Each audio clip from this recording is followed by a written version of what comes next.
Predictable.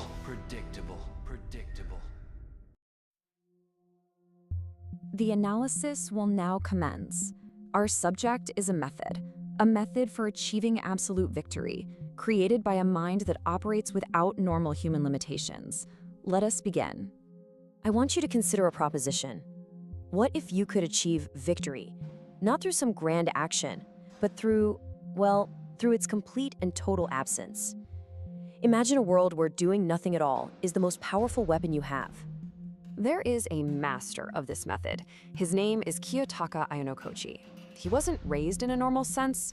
He was constructed, a product of a place called the White Room, an environment designed to systematically eliminate emotion and reward only perfect results. So he operates with a pure, cold efficiency that's almost inhuman. So the first part of this method deals with external actions, or to be more precise, a kind of calculated inaction. You see, control isn't something you take by force. It's something you simply allow to happen. Think about it. If people can see you, they can target you. If they know you, they can predict your moves. Ayanokoji understands a fundamental truth. True power has no form. When you're invisible, no one can attack you. No one can anticipate what you'll do next. And you control the entire board. While everyone else is playing a completely different game, they don't even understand. Let's look at the tactics. He intentionally gets average grades. He only speaks when it serves a very specific purpose. When he comes up with a brilliant plan, he deliberately gives the credit to someone else, turning them into his shield and also his pawn. The logic is simple. Every unnecessary word you speak just increases your chances of making a mistake. By faking mediocrity and staying silent, he becomes a black box, completely unreadable. Of course, these external tricks are useless, really, without the right internal mindset. So now, we need to analyze the psychological engine that makes this entire method work. Most people run on emotion, anger, jealousy, pride, fear. These are all liabilities.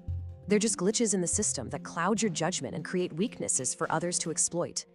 For Ayanokoji, emotion isn't something to be controlled. It's something that was never installed in the first place. And the result is a vacuum, filled with pure, unfiltered logic. This is his fundamental operating principle.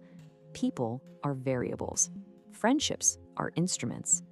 This worldview removes things like guilt or remorse, and it allows for the kind of ruthless calculation you need to guarantee a win. As long as he wins in the end, well, that's all that matters. This chart really shows the core difference. The emotional mind, it's reactive, which means it's controllable. It's always looking for approval, and it's so easy to provoke. But the logic-driven mind is patient.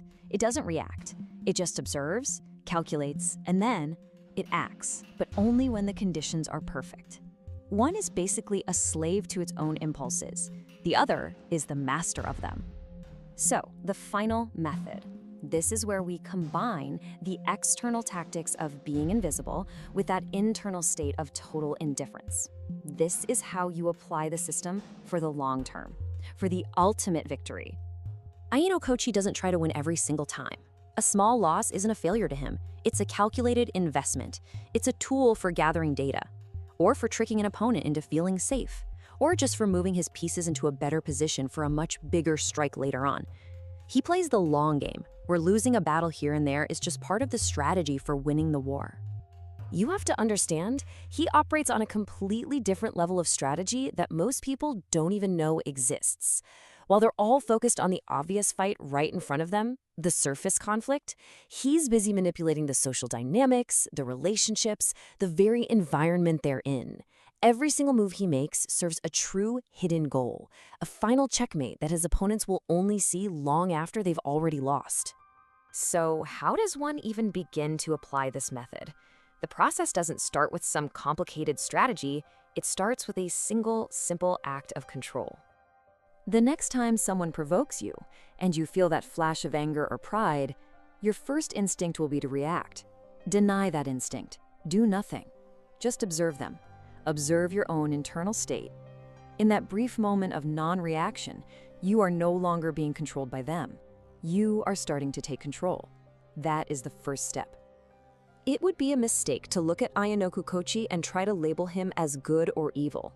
He's not a hero, he's not a villain. He is a logical conclusion. He is what you get when a human being is raised to see the world as nothing more than a system to be optimized, where efficiency is the only good and winning is the only goal. The Ayanokoji method offers a clear path to absolute control, to a victory that is almost inevitable. But to walk that path, you have to cut away the very things that make you human. So the final question isn't whether or not you can win, it's what you are willing to become in order to do so.